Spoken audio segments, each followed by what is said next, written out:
Oh, Yeah, now I can hear you. what a mess, dude. Massive technology failure. It happens. At least it's not Sunday. Why does it feel like it happens to me all the time? Well, I know that's like Sunday mornings when that happens.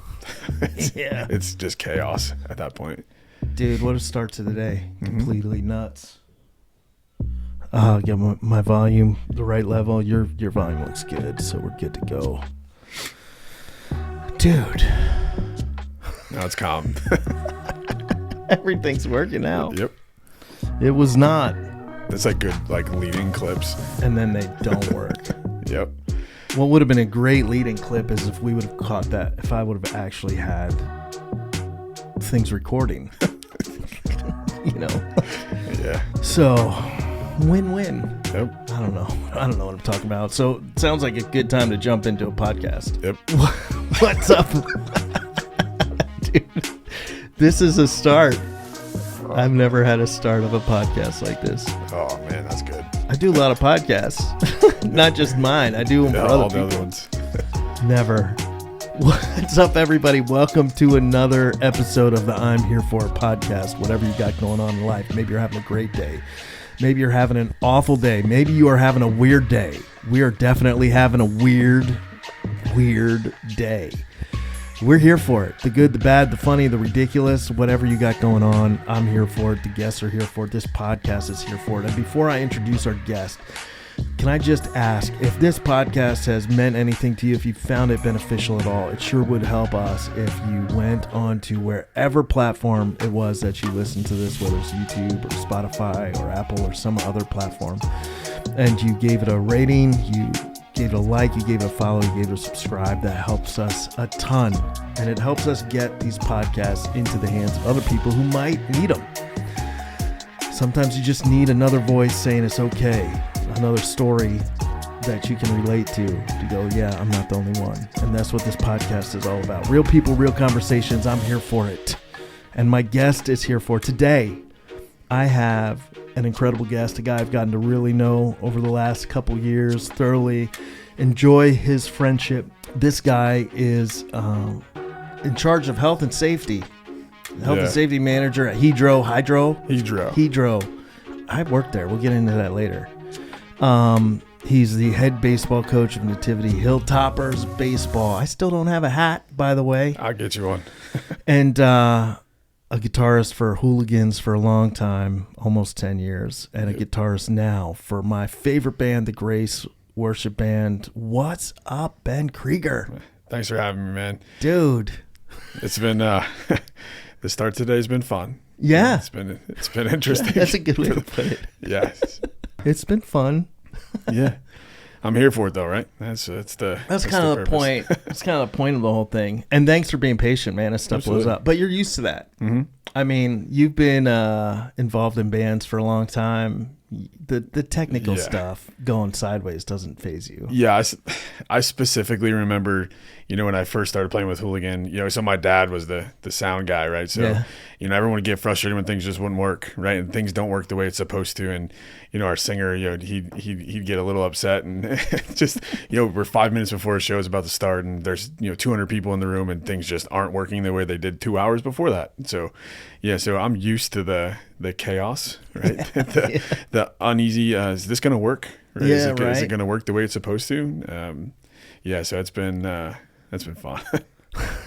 That's a skill, man. Like both our guitars, you and Brody, who I did on a podcast earlier, man, you guys it doesn't faze you. You just roll with it. Yeah. So it's a guitarist thing. It is. It's just, when you're playing outside of church, it's a skill, right? So it's a lot of fun. You're there to entertain people. Yeah. And you have a purpose, right? The purpose is to play music for people to listen to, and and it's when you're standing in front of people, all that goes away. Yeah. Right? It's all the stuff that happened, 20 minutes, 30 minutes, an hour before you're about to play, it just goes away. You just feel it, man. It hits you. Music hits differently depending on how you're listening to it, right? So it's got a meaning for everyone. So yeah, it's my job, as an entertainer at that point, or in church, to share my gift or my talents with those people and play the music that they want to listen to. So that's such a cool perspective like, because you have the end game in mind.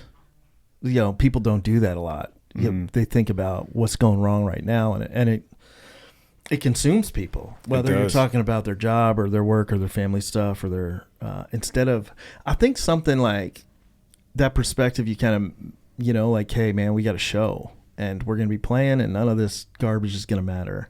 And like just being able to think down the line a little bit, I think would be such a helpful skill for people to add to their lives. Like I could do that more. Like right now it sucks, but probably not that big of a deal. Yeah. And that's, you know, to me, that's why I played music to begin with. Yeah. You know, it was always my getaway, right? So I used music and playing an instrument and guitar and you know, the way things were put together when I was younger, right? Yeah. And the way I use music to cope with whatever's going on. You know, so for me, it's my getaway, right? So when I play music, you know, it's my getaway from work, or it's a getaway from what I've got going on in my personal life, or because you kind of forget about it. You're just focusing on playing the music and you see the smiles or the dancing or what have you in front of you. So it just makes it more comforting for me. So that's why I play music. That's why I like it so much. And then the last year I discovered worship music, right? So you're listening to the words and what, you know, what is being said and the messages that are coming across and what I'm sharing with other people by playing it. It's just, to me, that gave me a bigger purpose. Right? Yeah. It just increased the purpose I had before to tenfold. Yeah. Instead of just bringing maybe joy or release or excitement to somebody through a band, there's that added layer of spiritual depth and meaning that people are experiencing. Hooligans, are they still in existence? Yeah, they still play every once in a while, you know, and for me, you know, when I gave it up just because of my personal life, you know, it was a little crazy at the time, and you know, with my job, I switched jobs at that point from a different role, you know, in a corporate role where I was traveling all the time to, you know, back to the plant, which was a big change, you know, especially for my family and being home for the better. Right. Yeah. But at the same time, you know, it just added a lot to it. Yeah. So I just didn't have the time. Right. And, you know, those guys were, you know, they're like my second family. Yeah. Right? So it was a lot of fun while it lasted. But for me, you know, some of the things that changed, you know, not just my personal life, but also, you know, getting to a better and healthier place. Right. Yeah. So the music scene is a lot of fun. But you spend a lot of time in places, you know, that you necessarily wouldn't spend most of your time. Right. So, you know, in bars or in clubs and you're there till 2, 3 in the morning until you get home. And it's just, you know, it's tiresome, especially when you work a lot of hours. So to me, you know, it was a little difficult, right? I struggled with that a little bit, and it's kind of, I moved away from it. It was a good choice and it was a lot of fun while it lasted, but you know, here I am today, and it's been a blessing. Yeah. You just need to like clear some space in your life. Dude, thinking about staying up till 2 or 3 in the morning right now sounds like the worst idea ever. It's like an everyday. I cannot do that at all, man. Like I'm just not. Those days are long past for me. That too wears on you. Like it does. You know, just that kind of pace in life, and people don't realize it because they can handle it right now. But it's still taking a toll. And if you're running crazy, like anybody, like when I listen to you talk about Hooligans, and I know all of the other stuff that you have going on in life, I think, man, that is nuts that you can even fit all that stuff in. And people don't realize it in the moment, but all that stuff is wearing you down, and you can handle it, and it's fun and it's exciting, but like just the pace of life will catch up no matter what you're doing, you know, like in life for our listeners, like whatever they got going on.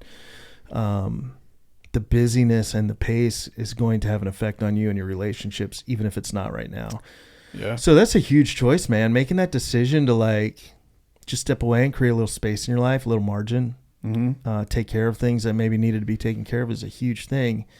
So kudos to that, dude. That's a big deal. Not a lot of people, even people that know they need to do that, still fail in pulling the trigger on it.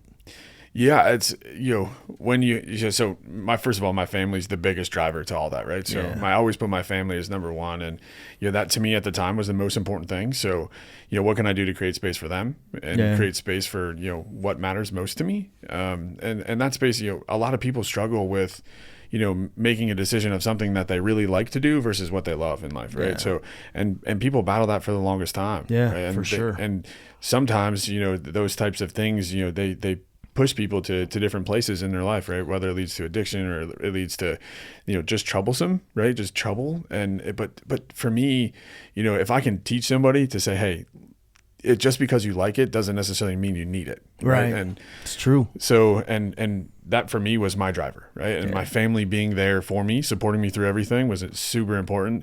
And you go back to staying up till 2 a.m, right? So my wife, she's probably going to kill me for saying this, but that's good. So I sit on my couch when I get home from work, right? And I doze off, right? I fall asleep in like 2 seconds, and she hates it because she can't do that. She can't shut her mind off sometimes, and she stays awake until 1, 2 a.m. So then we wake up in the morning, and she's like, "Oh man, I didn't go fall asleep till 2." I'm like, "Oh, I fell asleep at like 9:30. Like, I'm good. I'm ready to go."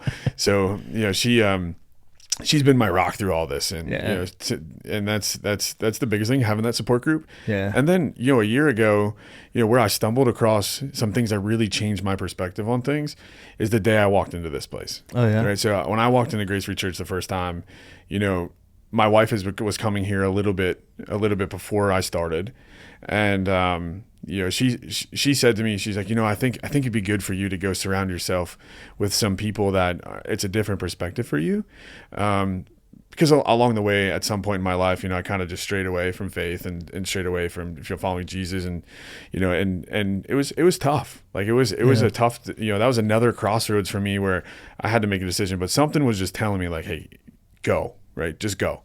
And when I got here, I remember, I'll never forget it. I was sitting in the crowd, and I was watching you preach. And at that point, like, I don't remember exactly what was being said, but I just remember like, wow, this is like me. Like, this is my life right now as we speak. At a crossroads of faith, decisions, right, multitudes of stress, right, at different levels, and that changed me. I say it to my wife all the time. That day changed me forever. At that point, I realized, this is my life, and this is the direction I want to go, and surround myself with just really good people.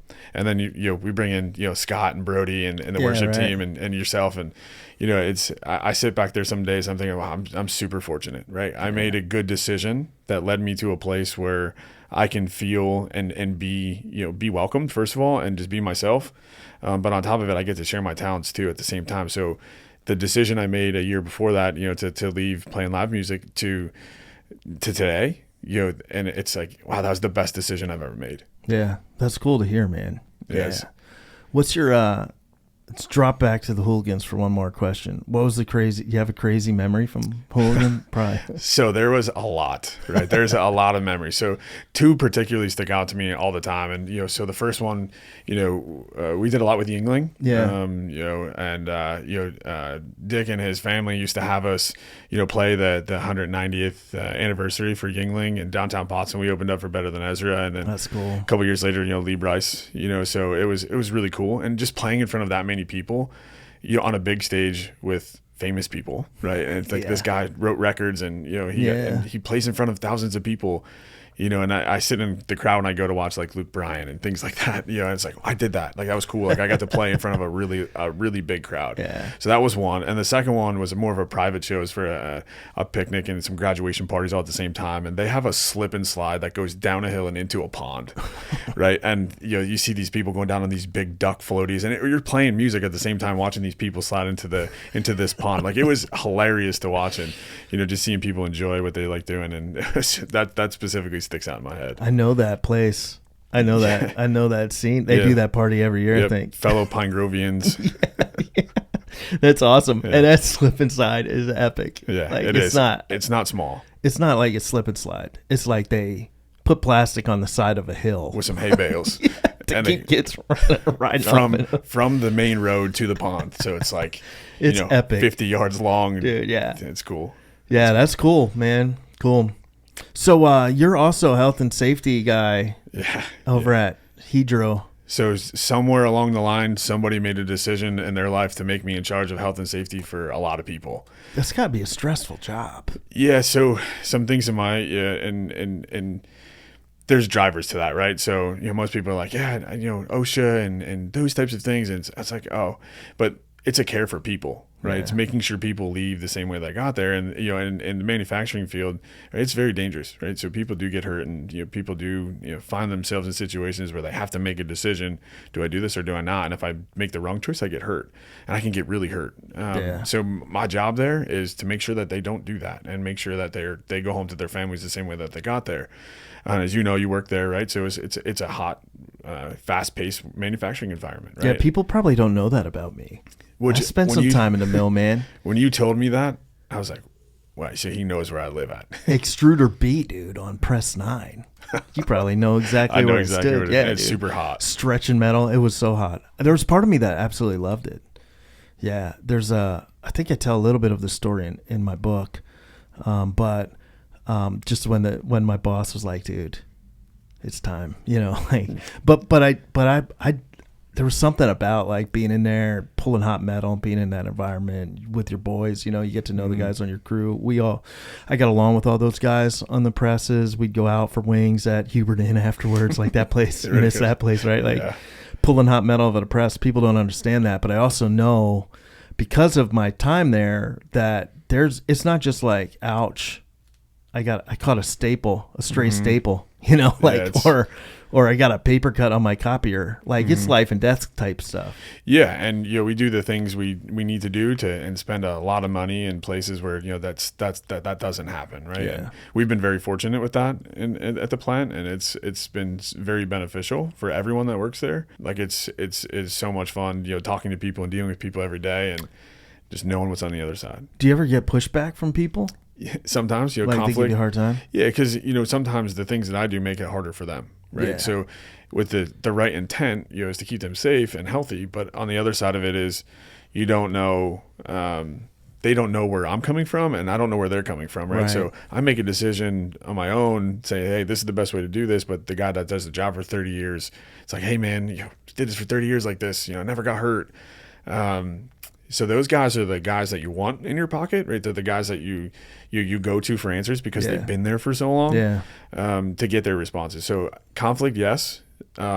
Professional conflict, it is there, right? It's never someone just being coming ignorant. and working together and So it's one team, right? We got to work partnership. as a team. Yeah, that's cool, man. I can't. Those guys got to really appreciate that. They do. Most people most people say health and safety is a thankless job, right? Yeah. Because it makes people's jobs harder sometimes because they just don't agree or what have you. But that place is different, right? Really? So people do care and people do say thank you.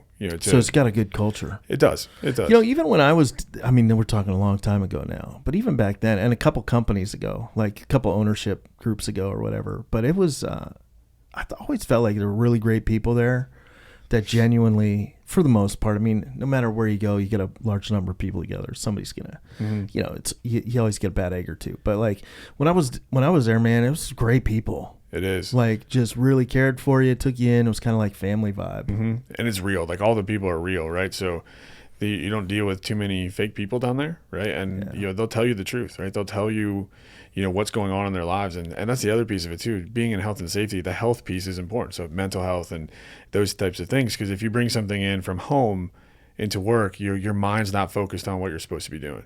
So there's times where people have come to me and my team and said, hey, I've got this stuff going on outside of work. I just really got to get off my chest and kind of unload it.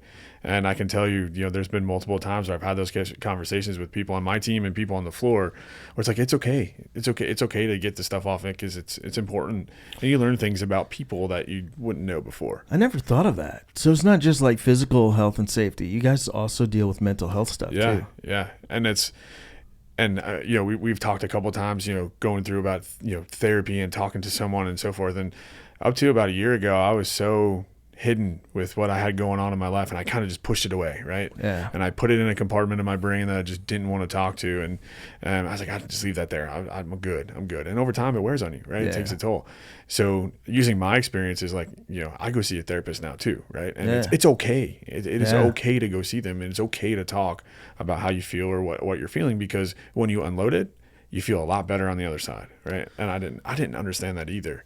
Yeah, most people don't. Like, so you've been to therapy. Everybody that watches this podcast or listens knows that I've been to therapy. I've talked about it. I wrote about it in the book. Like, people don't understand that it's not just one, that if you keep that stuff bottled up, it's having an effect on you, not just your mental health, but probably physically and relationally. And probably some of the, I don't want to say all, and I don't want to speak for everybody, but most people could probably track relational issues they're having with their significant other. Some of that for sure is probably rooted in, if they've been bottling that stuff, it's probably rooted in that. Because that kind of just builds pressure. And I forget who told me one time, somebody told me that they go to therapy just because it's like letting the pressure valve off. And that's definitely part of it. Like just having a place to go where it's not, the person is not in your circle. They don't have an agenda except for your health and your well-being, to just talk about stuff that you really can't talk about. And I love that, man. And when people come to me now, right, and I'm not gonna put anybody's name out there, but I have employees that come to me now that work directly for me, that come into, hey man, can I leave an hour early today? I gotta go get this off my chest. And they're open with me, right? And the same thing for me, right? I go there after work on a Friday afternoon and just unload on the week, right? Yeah. Just talk to someone. And my wife, she's like my at-home therapist too, because so my wife works for the Pennsylvania State Police, and she does some psychological stuff with them, and some DNA forensic crazy stuff, right? And it's super sciencey that I'm not good at. Yeah. But when I get home and just having her to talk to too, it makes everything so much better. Yeah. Because not only can I talk to someone that's like non-biased, right? They're not really looking at me a different way, but then I can talk to her and it's like, hey, this is the perspective from my perspective that helps our relationship and the things that help us move forward every day. Yeah. And when I talk about my family, right? So, my wife's kids, right? So I don't ever say my wife's kids, right? So it's our kids, right? Because they are my stepchildren, right? They're not actually my biological kids, but I don't treat them any different, right? That is what it's about. And for the longest time, I bottled up a lot of feelings, trying to manage a family that I never had before. Yeah. Right. So I never had kids, right? So getting kids, jumping into deep especially end, at a young age. I was 22 when I met my wife. Yeah. Right. So she was already into her life with children, and dude, I'm glad you didn't drop her age. They never like that. no, I wasn't gonna say that. I was worried there. You made me sweat for a second. Yeah. No, I wouldn't do that. I know better these days. But anyway, so learning to be a parent, at such a young age, at 22 years old, right? Dude, like it a was puppy. Difficult, man. Like I struggled so much, and I remember specifically my oldest son, and he just kind of like drove me to be a better person, and then I got better at it with my daughter, and then the youngest one, that was the hardest one. We thought that he would be the one that would be the easiest because you learn from the first two, but nope, he threw us some serious curveballs. But the thing over time is, I coach high school baseball, right? So I coach with my son, right? My oldest son helps me coach, right? My daughter's boyfriend, who also played at Nativity, he helps me coach.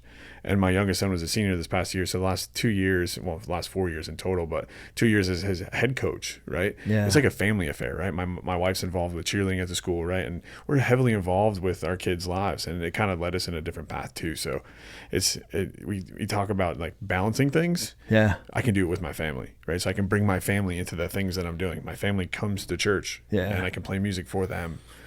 So it's pretty cool. It's good, man. You've like created a good boundary for those core relationships. It sounds like I did, but I struggled with it for the longest time. Yeah. Right.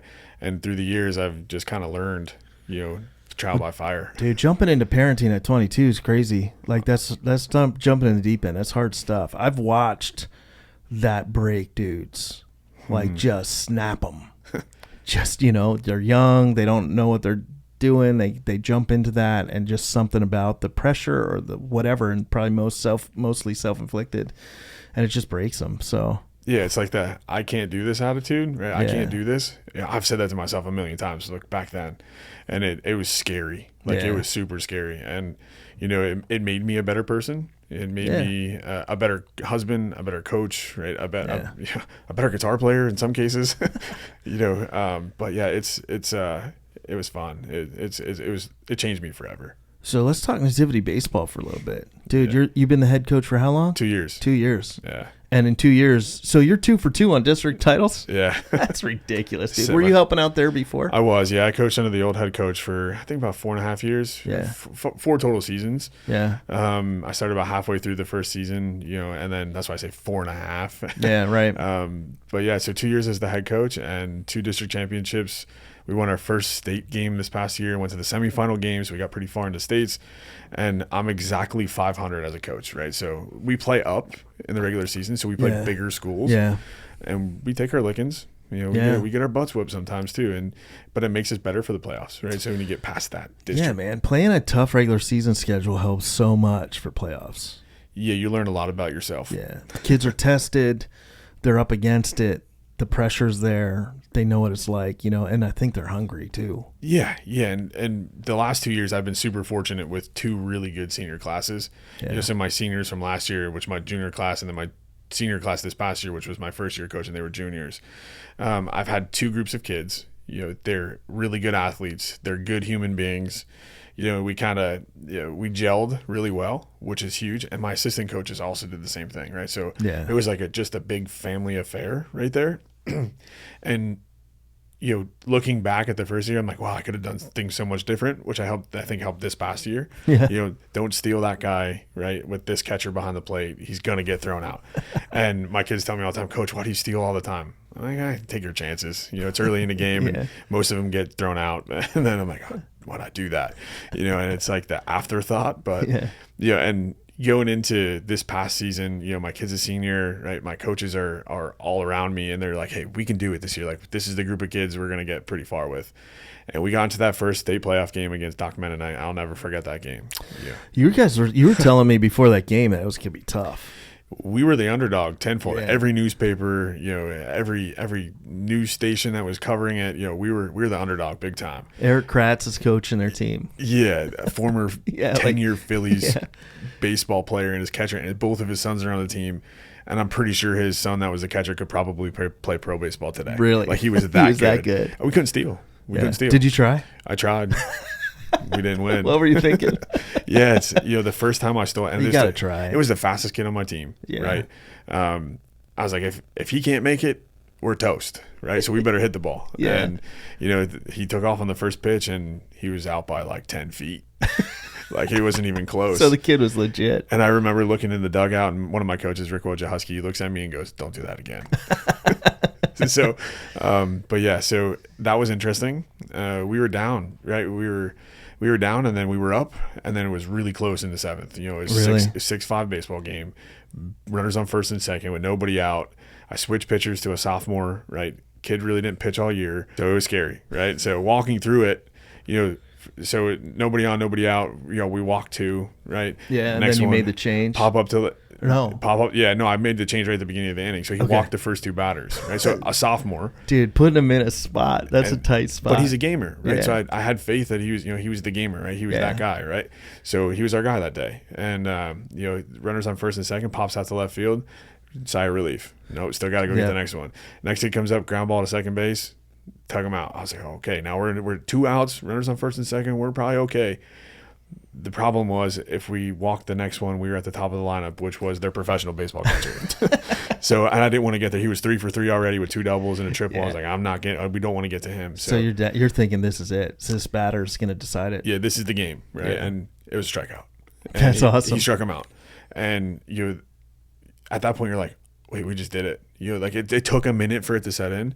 And like all of our fans go nuts. And I'm standing there like, wait, what just happened? Right? So I was like, we did it. Like we just beat the number 1 ranked team on our side of the bracket, and we're moving on. So we get to play another game. So the bus ride home, is super fun. The kids are having a good time. So we did what we thought we couldn't do, right? And that's such a cool, powerful experience, man. Like anytime anybody does something they don't think they can do, you realize, man, like, oh, those limitations I thought I had on me were not real. Yeah. I can accomplish more than I thought I could accomplish. I can go further than I thought I could go. Mm-hmm. And once you do that once, it's like, there. why not? And why can't you do that again? Mm-hmm. So cool for those guys to experience that. Like, and how about that sophomore? Was he jacked? Oh, he was, man. He was. So did he strike out strut off the field? Oh yeah, he sorted and everything, man. He was in it. Yeah, he was definitely there for it. We'll put it that way. Yeah. And he, so the next game we get to MMI, right? Yeah. And they're another good baseball program, right? We're like, we know we were going to play every team we played moving forward was going to be good. And I started the sophomore. Right? The kid that that finished the game for me, he started. His mom came up to me after the game, don't start him. Like, he's not a good starting pitcher. He's a reliever, right? He comes in and he does well when he relieves. I'm like, okay, but we got to the game. I looked at my other coaches. I'm like, we're doing it. Right? He's our guy right now, right? Yeah. So we put him in, and he pitched a 3-0 shutout. That's right? awesome. So everything clicked. Yeah. Right? So we went up early, held it, and we got out of some jams, and there we were. So then we're on to the state semifinal. We're like, how did we get here? Yeah. We're thinking to ourselves, how did we get here? And I remember the message going into that next game to our kids, and it's like, guys, you got here not because it was luck, right? You did it because you worked really, really hard to get here, and that's going to take you further in life than anything, right? So the messages we were giving were also the messages that we're trying to teach them to be better human beings after they get out of high school or in the summer when they're between their sophomore and junior year. So that was huge. Right? That's a huge win in all aspects. Huge experience. That's one of the things I love about baseball too. Is like, there's so much life lesson in it. There's so much to learn about life and like failure, like how to deal with failure. It's a game full of it. Like how to just keep grinding and how the work off the field is more important than the work on it. And so just tons of stuff. The crazy part about the whole season. Right. So this is where I get to like the true message of what the values that baseball does teach you. We started off the season 0-7. Really? Yeah. 0-7. And it was not a good feeling going into game 8. It just wasn't a good feeling. At that point, we were like, what do we got to change? How are we going to change things? And we worked through some serious adversity, right? Yeah. And that taught those kids so many lessons that they'll never realize until they get out of school and have to use those things again. Yep. And we also learned it in the semifinal game too. So semifinal game caught up to you. Yeah, we lost 3-0. Still, dude, riding a season like that, starting 0-7 and then ending up in the semifinals. You guys play a lot of big schools in your regular season. Yeah. But just riding that to semifinals. What an incredible year. Yeah, it was so much fun. I've coached baseball for a long time, right? So travel ball and teener league, and when I took over as the high school coach in Nativity, it was so much fun. Like I'll never forget those memories that I made with them, right? And my coaches, and my kids, right? Yeah, my family. That's so cool too. So they'll never forget those memories either, right? That's something and it was the first district championship my first year in school history, the first state playoff win the second year in school history. Right, so we did a lot of firsts. So what's cool. This next season look like? A lot of guys come back, right? So I had 6 sophomores that played every game last year. That's awesome. And they're all juniors, and I have 2 juniors that come back that played a lot this past year. 6 or 8 of the 9 guys played consistently. Whether varsity, JV, or what have you, they've got a lot of reps. Yeah. So we should be walking right into the same type of season we had this past year. That's exciting, man. Yeah, I know Eli Doyle from T102 is probably like, hey, you said it on the podcast. Don't forget it. Yeah, man, that's pretty exciting. It'll be fun to watch. I love the game of baseball. Played it, love watching it. My kid plays it. I just love everything about it. So. Yeah, and your kid's going to be the next big one. I'm calling it now. We're not going to let him listen to this. It's hard work, man. Like, that's what I'm trying to share with all the kids that I coach. I coach younger kids. You got to love the part that isn't glorious if you want the glorious part. Mm-hmm. You got to, fall in love with the work at home. Fall in love with doing bands. Fall in love with hitting off the tee. Those are things that kids like to skip because it's not that exciting, But I think it was Chipper Jones said the tee never lies. Correct. Fall in love with that stuff, and then you'll have success. And what you're doing, I think, with my own kid and with any kid, I think, is baseball is a game you can't play forever. Mm-hmm.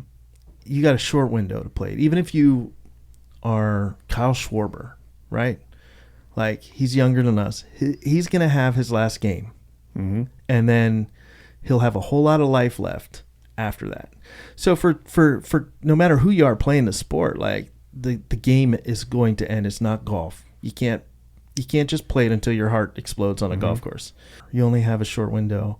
But what you're doing is you're helping them learn just such valuable stuff that makes them into and same with softball, right? So you're making them into men and women who are just of quality character, hardworking, can handle adversity. Like, you're creating leaders. And my hope is that, like, all this work and all this stuff when baseball's far gone, like, it's just you end up with a really good dad. You know, you end up with a really good husband. You end up with a really good employee or boss or business owner.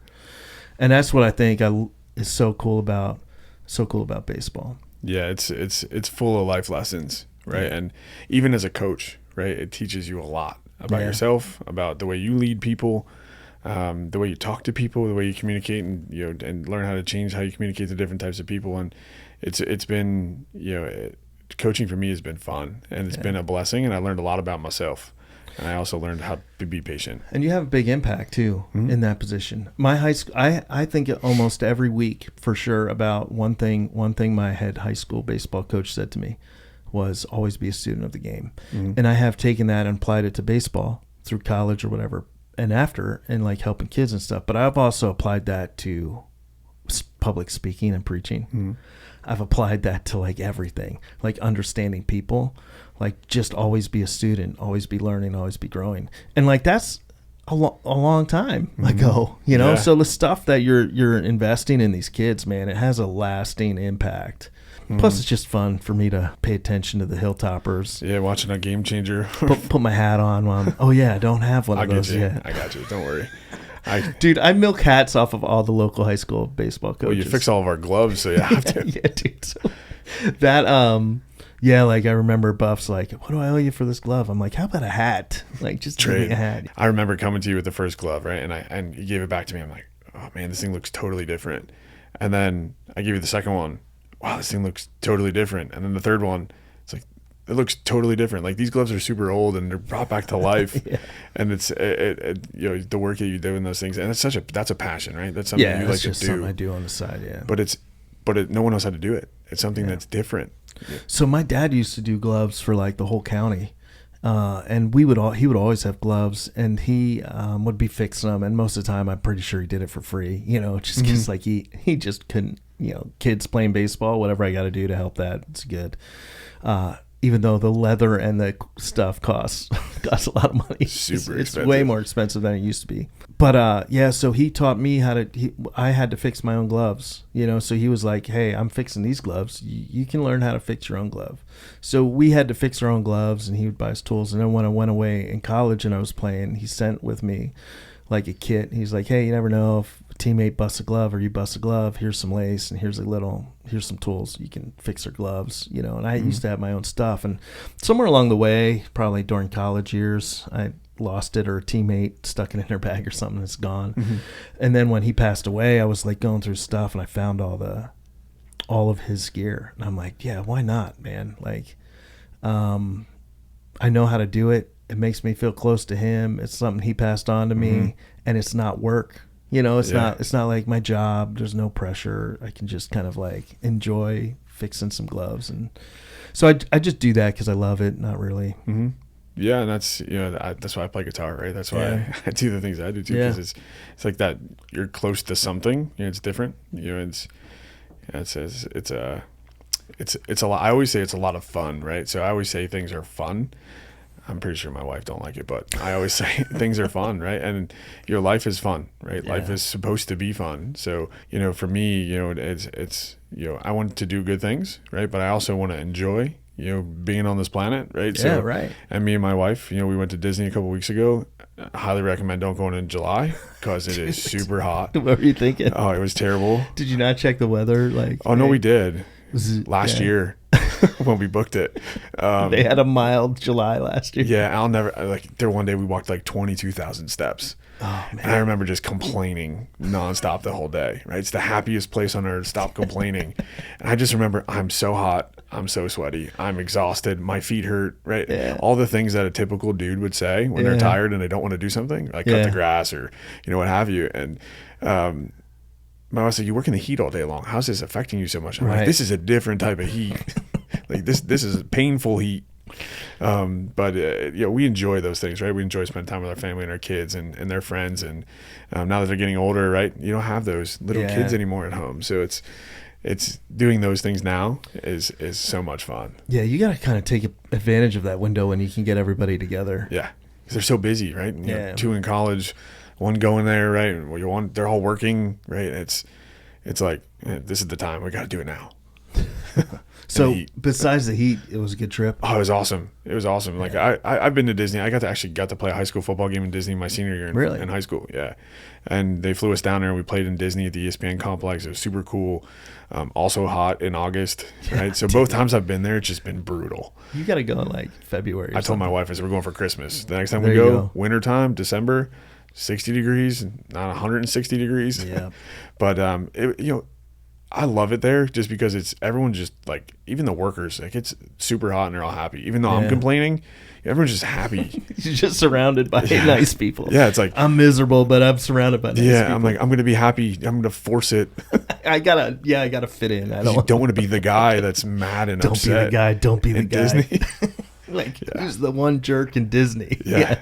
Don't be that guy. So that guy, right? So I watched a TikTok the other day and it was kind of funny, but it's a guy and his wife walking through Disney and he's like, how not to lose your wife in Disney. It's like an arrow pointing down at her head and she's like, it's like one of those things they put in their hair. Yeah. And it's just an arrow. So she's like walking through the crowd and you just see an arrow pointing down whenever she's walking. I'm like, yeah, probably should get one of those for me for next time. Like, that's the guy. Dude. Yeah. You have a unique perspective. You got coaching, you got entertaining.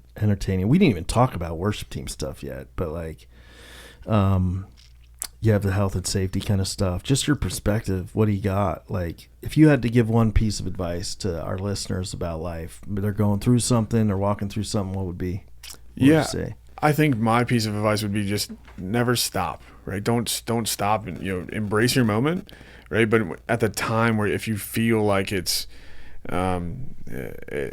not right or I can't do this, don't give up, right? Don't give up on those things, especially if you enjoy it or especially if you love it or you're trying to love it or you're trying to do things. Just don't give up on it early.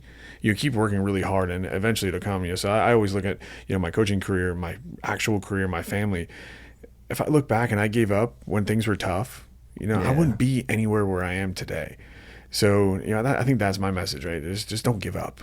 Yeah, I think that's huge. I see that a lot in what I do. People, they're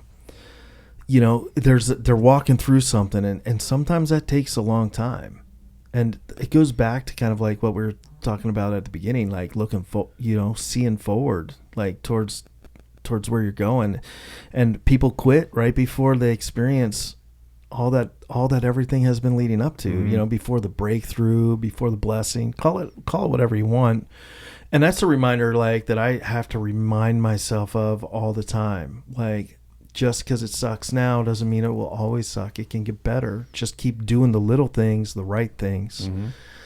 And I believe that the payoff, the blessing, the good experience is coming. If you just keep doing those little things and grind through whatever difficult season you're in. Mm-hmm. Like things get better. They do. Things change all the time. And there really is hope. Mm-hmm. I love that you had such a good first experience with us and you stuck. Yeah. So my wife's first service was Easter Sunday. Yeah. And she's like, there's so many people. Like it's the whole auditorium. Like there's no seats anywhere. And then the Sunday after is when I came for the first time. And, it's been a blessing, right? Something that I've been missing for so long. I strayed away from my faith. I said at the beginning, I strayed away from my faith a long time ago, right? Yeah. And that first message sitting in that seat and just knowing that he didn't give up on me. Yeah. Right. And that's, to me, that means so much and it's super powerful, just for me, because he didn't give up. Right. Yeah. And he's always been there. And even though I felt like he did give up on me, he never did. Right. And it led me back to the place where, I strayed away from him for so long. And it's just something that was missing. And like, you know how like you feel like you're missing out on something and you just don't know what that is. Yeah. Like now I feel complete. Like I feel like everything is back to where it's supposed to be. And this is my life. Right. And this is where I want to be. Dude, that's so cool to hear. There is like, even, you know, when I take that relationship for granted, there's that piece that only he can fill, you know, and it sounds cliche or whatever, but when you experience it, it makes sense. Yes. Plus, I also just love watching you and Brody shred together. It's so much fun to watch you and him play guitar. Like, so I learned from Brody, right? Yeah. And Brody learns from me, and you know we come from two totally different sides of the music spectrum, right? So he's, you know, he played in country music for a long time, and rock and roll, and you know doing different acoustic things. And you know, for me, like I've just played in rock bands, right? I played in a country band, but it was more like a country rock band or anything. And you know, we play different styles of music, right? He plays a Les Paul, I play a Telecaster, right? So it's different, right? And you know, when we're up there, and sometimes there's things that we play that aren't in the track that we're playing, right? And you know, that's kind of just taking it where it takes you, and making it sound better or what we think is better. it's really fun. It is. And you were there because like after Sunday, I introduced you guys. Well, you knew him to Nick, and cool dude Nick, and started attending a couple months ago. Is a drummer, good drummer. And I introduced him to all you guys. And afterwards, when we were walking back out, he's like, man, they're just so good, dude. Like, they are legitimately so good. It's funny you say that because he messaged me on later on that day. And, did he? And I was like, dude, you can get there, right? And it goes to our whole thing we've been talking about. Just don't give up, right? Yeah. Just try. Yeah. Try new things. And you know, I think he'll do it. I really do. I think he'll try. You know, he's more scared of the audition process. I think it's just Scott, man. He'll be good. Yeah, dude. Yeah, it's you know, it's playing in the worship band here, right? It took me out of my comfort zone, right? So I was used to playing Pink Floyd and playing, you know, love some Pink Floyd, 182, right? And dude, love some Blink 182. So that's the stuff I've been playing for the last 10 years. Yeah. And I come here and it's like the first song I listen to, it's like, oh man, I'm in trouble. You know, like these are like crazy chords. My fingers are spread, you know, places they've never been before. Like, so it was different. And, you know, learning from Scott, right? You know, Scott's a wizard on the keyboards, right? Yeah. You know, and the girls, right? They sing super, super well, right? They're so talented at such a young age. And, you know, they discovered it, right? They know what it's like. And then standing up there, right? There's times where we're playing, you know, most people ask me like, Ben, why do you close your eyes when you play? Right? It's because I feel it, right? At that point, I'm feeling something that I didn't feel when I started the song, right? Yeah. And, you know, and that's, if you look at the pictures of me playing like throughout the years, like mostly every picture, my eyes are closed. Yeah. And it's like I feel it at that point, right? And here it's an emotional connection, right? It's different than, you know, just playing to entertain, right? And or a meaningful song, or like, you know, right. So I listen to like Brick in the Wall, right, by Pink Floyd, right? It's one of my favorite songs to play. You know, and one of my best friends that I used to play with, you know, he passed away a couple years ago, and he played that guitar solo note for note. So when he passed, you know, I played with him in Houligan, and when he passed, I'm like, I'm gonna learn how to play that like he did. And to this day, like that is one song I'll never forget. But I listen to it all the time. Yeah, right? It's the same song, like on repeat.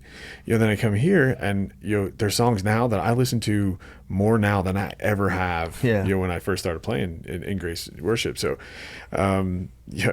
Playing with these guys, and, you know, and you don't get to see it because you're preaching at the time, but you know, when we're standing behind the curtain, you see the worship band's going to come out, and we're all like looking at each other like, that's our cue, we got to go, right? And because we're listening, you know, to what you're saying, but then at the same time, like, you're so far away, so it's like, oh man, I got to run, like, and then you see Brandon like scooting behind the curtain, trying not to trip over stuff, and you know, it's awesome, man. It's such a good experience, and you know, it's a blessing in disguise for me because I didn't expect it. Yeah, that's cool. I expected to go to church on Sundays. Yeah. You know, now I'm here for 2 services. I hear 2 sermons, the same message twice. Yeah, sorry about that. So I say to my wife, I get double Jesus on Sundays, right? Well, man, thanks so much for being here, Absolutely, dude. Man. That was a great episode. I'm so glad that you're here. Glad to call you friend. Glad to know you, man. I'm excited about what the next chapter looks like for us, and just thanks for being on here. Yeah, absolutely, man. Thank you so much for having me. It's been awesome. It's been fun. Yeah. Well, thanks for checking out this episode of the I'm Here For podcast. It has been awesome, and I hope that you guys really enjoyed this episode with Ben. If these podcasts mean anything to you, give them a like or a follow or a rating on wherever you watch them. And whatever you got going on in life, man, I'm here for it. Our guests are here for it. Ben was here for it.